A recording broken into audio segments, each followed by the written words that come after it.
Hello and welcome back to EDF3. E551 Combat Vehicle Gigantus. It's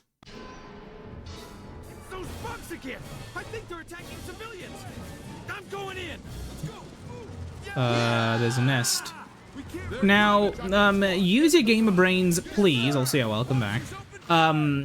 If there's a big old nest there, what will it do?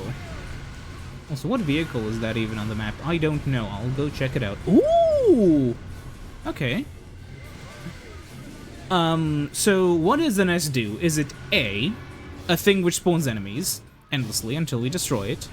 B, a thing which will, if we don't kill it in time, spawn a massive boss and make this mission really difficult, so I should really not be using this vehicle until then? Or is it C, also stop spoiling it, Mr. Radio Man? Or is it C, it's just a static object that we have to destroy and the alien AI will spend resources defending? Well, the answer is A. It just spawns enemies. I think it's already dead. Well, that one's already. The ground is raised here. What the? We just found another hole.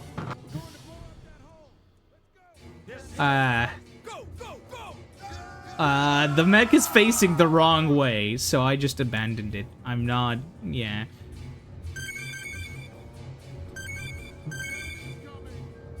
Yeah, an interesting EDF4 playstyle would be... The aliens are coming out of holes that lead underground. Search out these holes and destroy them immediately. At this rate, the streets will be flooded by aliens. Move it. An interesting EDF playstyle would be a style where you're playing support for the AI troops. The issue is, as in every single video game ever, the AI is kind of stupid. They will shoot it, like, they will just do this because there's an enemy behind the building. They're not exactly intelligent. Anyways, as I was gonna say, before I was so rudely interrupted, there's that, but there's also, I was thinking, so there's this one EDF game called Earth Defense Force Iron Rain, and what I find interesting, as it was described to me in a post, oh yeah, by the way, these shit out a lot of bugs at once, like an entire wave. As it was described to me, Iron Rain is one of the few EDF games where, like, there's actually... like, it actually feels desperate. In all the other EDF games, you know, there's always soldiers, there's always shit to do. And then in Iron Rain, they're like, hey, these are our last, like, this is our last tank battalion. After, like, it is actually desperate. After this, you know, we have no more tanks left. Use them, like, use them wisely. Anyways, yeah, I am a huge fan of these games, as you can tell. And I think that, these do kind of raise an interesting question, specifically around, I think it would be good for a video. I don't know if I'll make that video. I would want to play EDF 5 and 6 first, but you know how that goes. Like, the problem is, I really, and this is a thing for a while, right? I've always wanted to make a video specifically covering, like, what it means for a game to be good. Because the question of what it means for a game to be bad has already been explored by a lot of people. With, like, Sonic 06, which is bad, Bubsy 3D, which is, not good. But if you've actually taken the time to watch that one video by Sean Johnson, you can sort of understand how, if you truly understand everything about and around Bubsy 3D, you stop calling it bad, and you start calling it kind of bad. You know? Anyways, what I was gonna say is, I think that was kind of already, you know, that's kind of already a well-explored topic by very competent creators. However, I feel it is far more interesting to ask the question of what actually makes a game good. Because while we can agree on, oh, this is a bad game, or if you're a weeb, oh, this is a Kasuge, you know, we can talk about that sort of stuff, but, I feel like the question of what makes something good is far more interesting. Because something like Earth Defense Force, I mentioned this previously, Mr. IGN in their review said so, Earth Defense Force is not a very highbrow video game. By all accounts, it should be it is basic, it is buggy, it is ugly, it is repetitive, it is, like, in so many ways, grindy, if you want to 100% it. Select a difficulty before select a mission. And yet, Select going into combat. it is an amazing game that you'll spend, like, 10 hours playing per day, because it is just so much fun. So then the question is this a really good video game, then? Considering the fact that it's literally, like, the best thing that you'll spend a lot of time on. And, you know, that begs the question, then. So, what about a lot of those, like, gacha games that get a lot of people to, like, waste time grinding in them? Would that then make it good, if EDF is good, because it's, like, an extremely addicting type of game? And that's kind of, you know, you kind of have to start making weird caveats, which is what I do in my head, but then I think about it, you know, and then I'm like, well, no, I can't really present this without sounding like at least a mediocrely sized doofus. Because, but oh yeah, the volcano fires 3 small rockets, but it's very slow. The problem is, right, I mean, we could make arbitrary distinctions, you know? We could say, the difference is that, when a game is, and I mean, I guess you could say this, you know? If a game is a live service game, it will inherently have a different internal construction in regards to its gameplay, reward mechanisms and such compared to an EDF game. So it can't, so even if it is addicting, its addictive game loop can be designed to be inherently sort of abusive towards people with like a sort of more addictive personality disorder, or people who have, like, you know, gambling problems and such.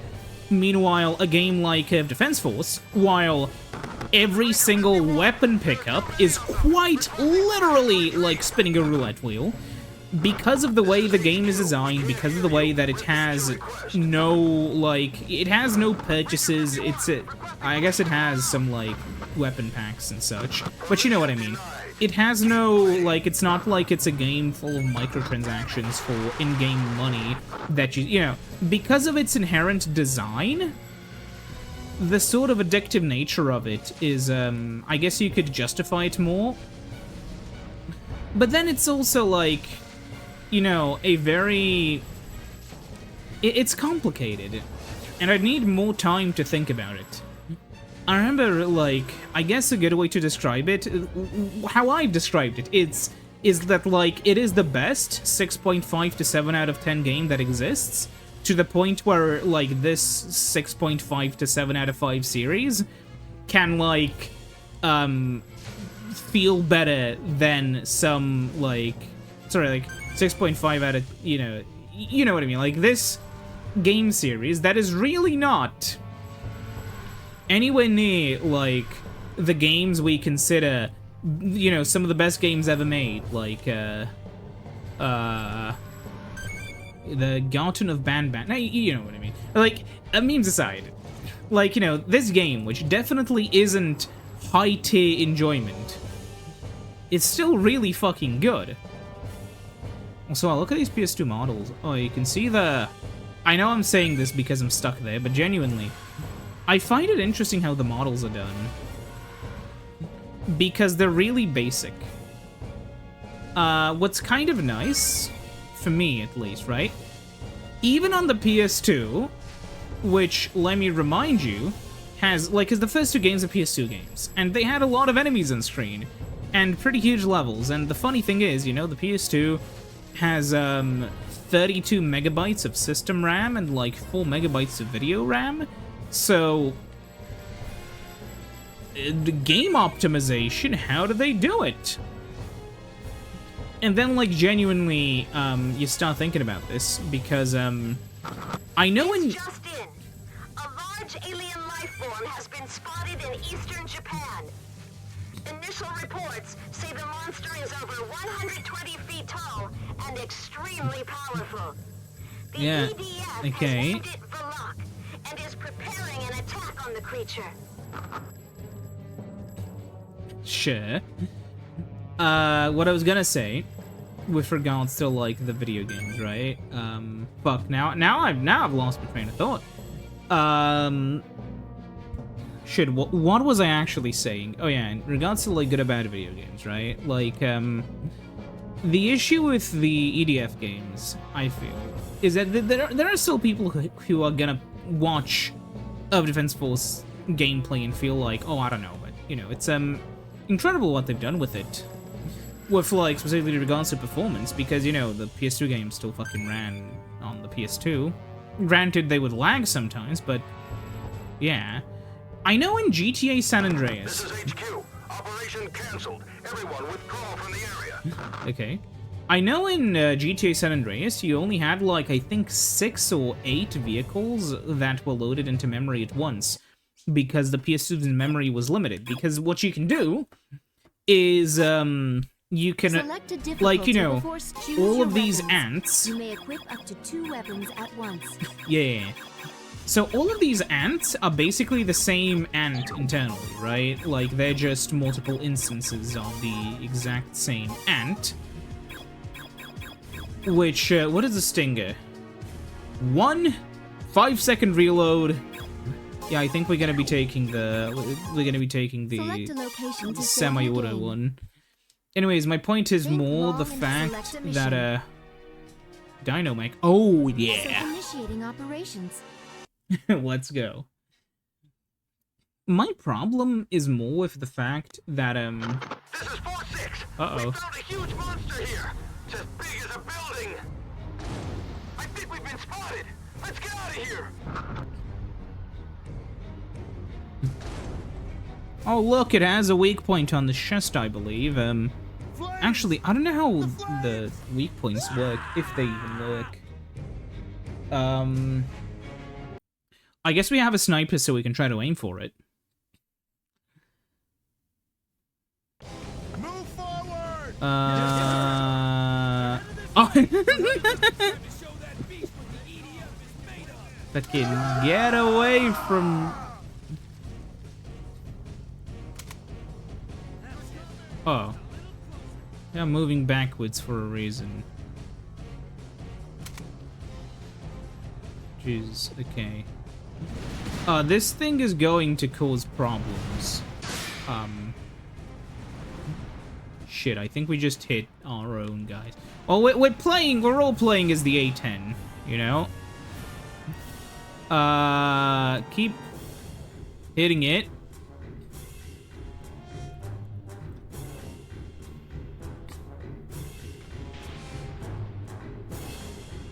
Okay, we're gonna have to destroy this so I have a clear shot forwards if I have to drive. Because it's not gonna... yeah. Okay. Oh my god! Okay, so... I believe the AI does like, distributed update checks every few seconds, so... so that thing was still targeting the corpse of an enemy that was, I guess, of an ally that was already dead, which is why it made that weird turn. We are not gonna be as lucky here, because it is definitely targeting us. Oh. I should run.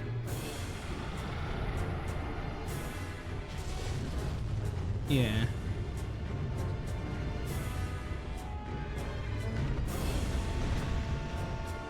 Fuck you. Oh. Oh my god. Fuck. Hey. What am I doing? Shoot it again? Reverse?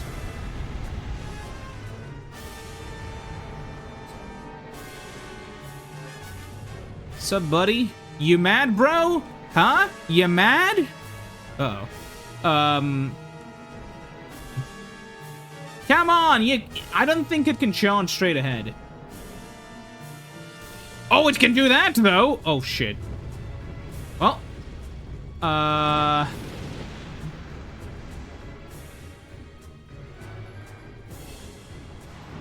Yes!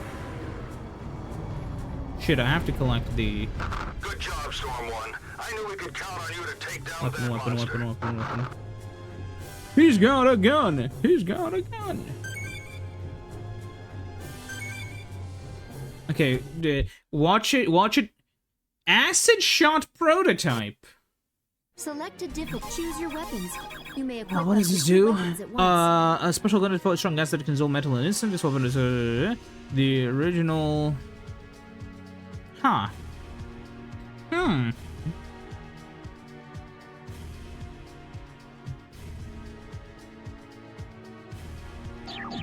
Well. Save current game data. That's interesting. Another big thing for me is some games yeah, we'll just keep You may actually equip no, up we'll to 2 switch back weapons to at the once. A14, alright? Select initiating operations. A big thing, at least for yours truly with these games, you know, some games make you sort of mentally tired after you play them, right? That's how you sometimes feel. Like, you know, sometimes a game can be hard enough to where it feels like a brain workout. And then some games, like the EDF games, can be like, the opposite of that. Also, yeah, you can see on the top that these guys are, well, that one was a target. It's no longer a target because it's dead. Okay. I know I'm probably hitting a few of my guys here, but, I can't resist the juicy meat shots. Wait, also, we're not gonna be taking the vehicle here because I don't find that much use for it in this canyon. Oh, that thing's already dead. Oh. You can see how my movement has slowed down considerably after they got us. Yeah, I'm just thinking here. I have some thoughts about the EDF games, like specifically of the way some stuff is balanced, but if I had to make one big complaint, it is just the fact that you can't run around the mission after you get the end mission screen, so sometimes it is better to not kill all the bugs if there are still, like, armor and weapon pickups that you haven't picked up. And I feel like that's just kind of bad design, you know?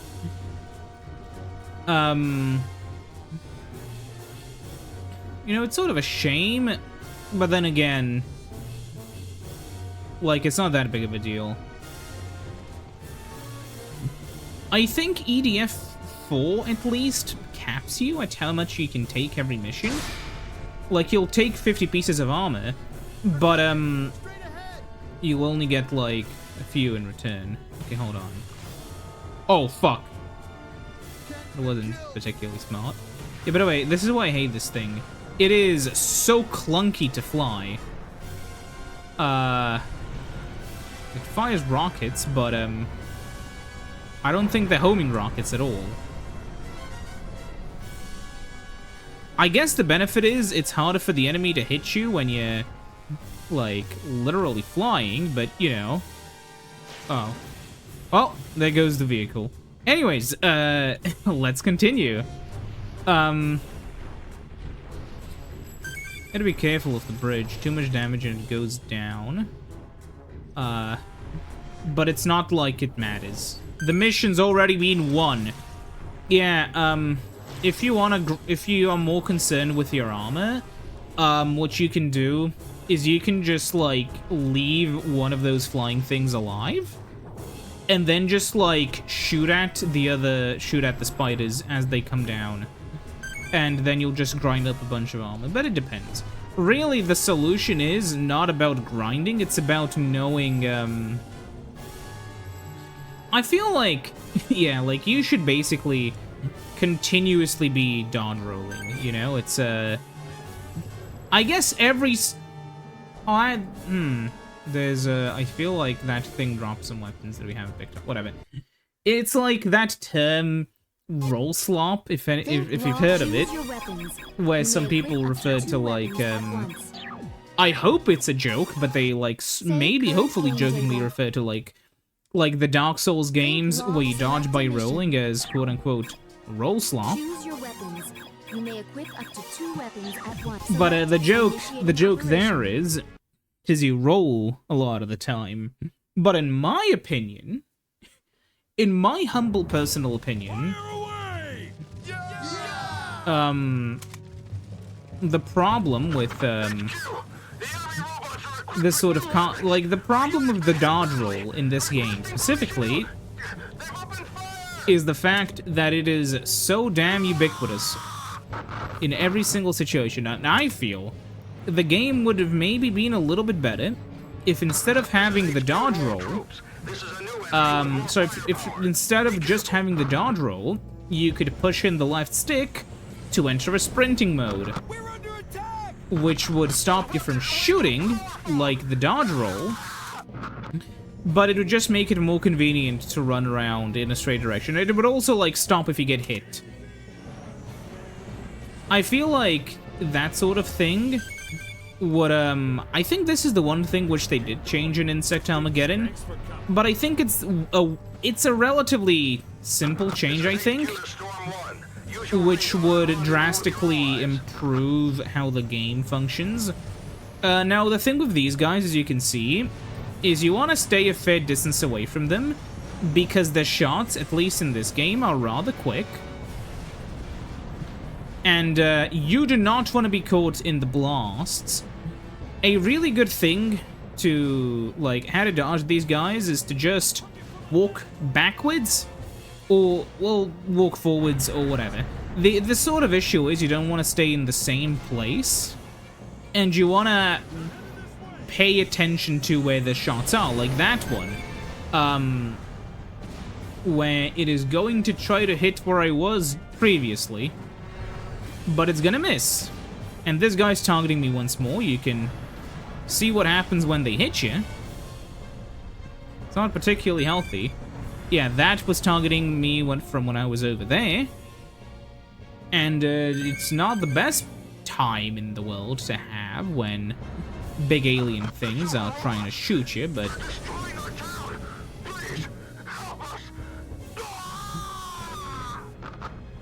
I love the voice acting in this game.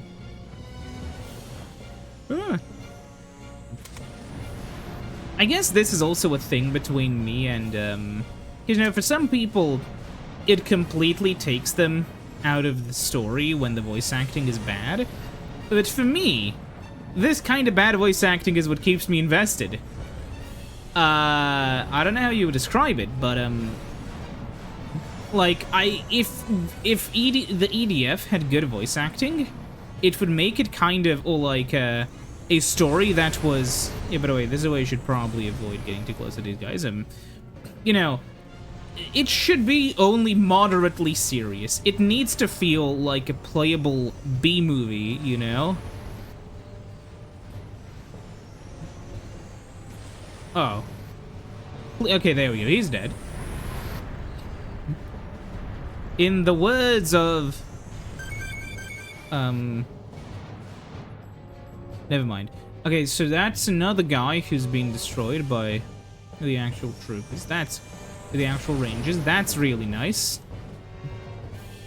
I don't have to do all the work because there are still alive allied troops. Also, yeah, I'm pretty sure in this game every single weapon is a projectile. HQ, it's a trap. You're Watch your backs.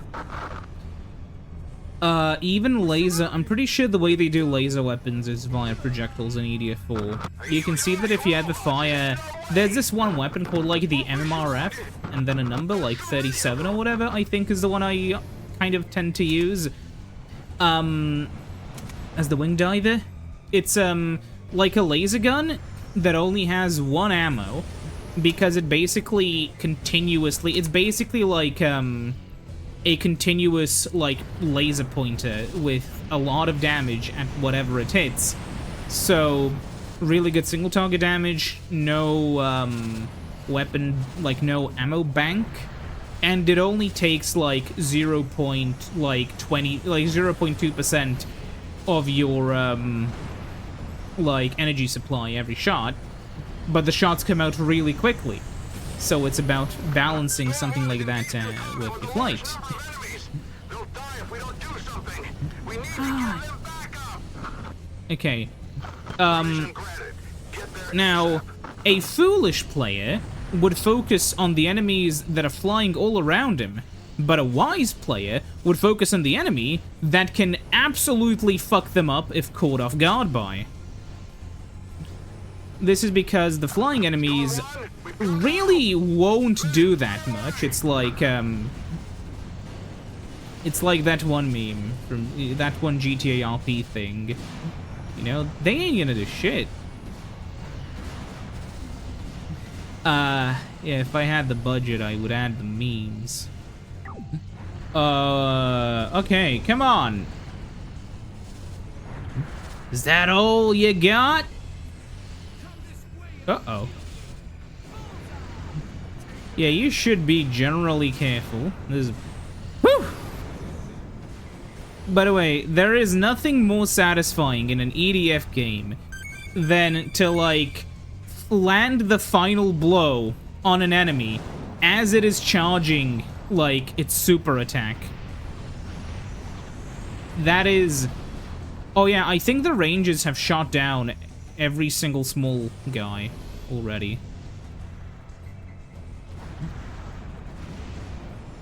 So we'll have to run back and collect all the drops. Hey, there we go. Yeah, okay. Also, that's another big one dead. There's only one more. Yeah, I think the Rangers are honestly a little bit too strong.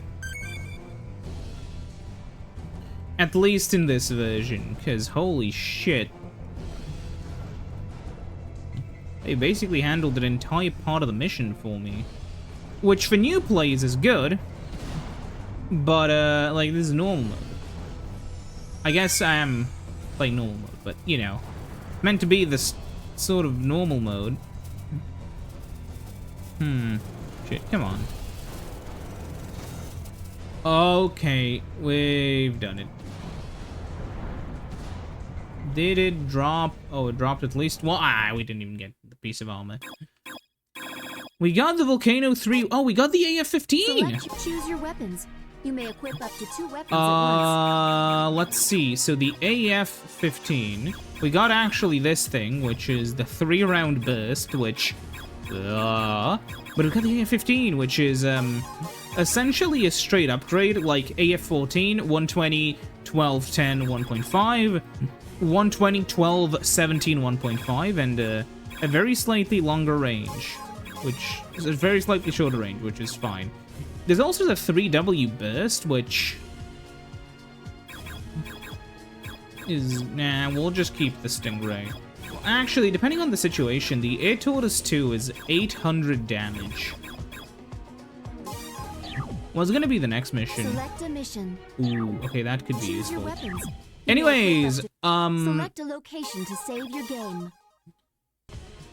You know what? We'll continue next time. Thank you for watching.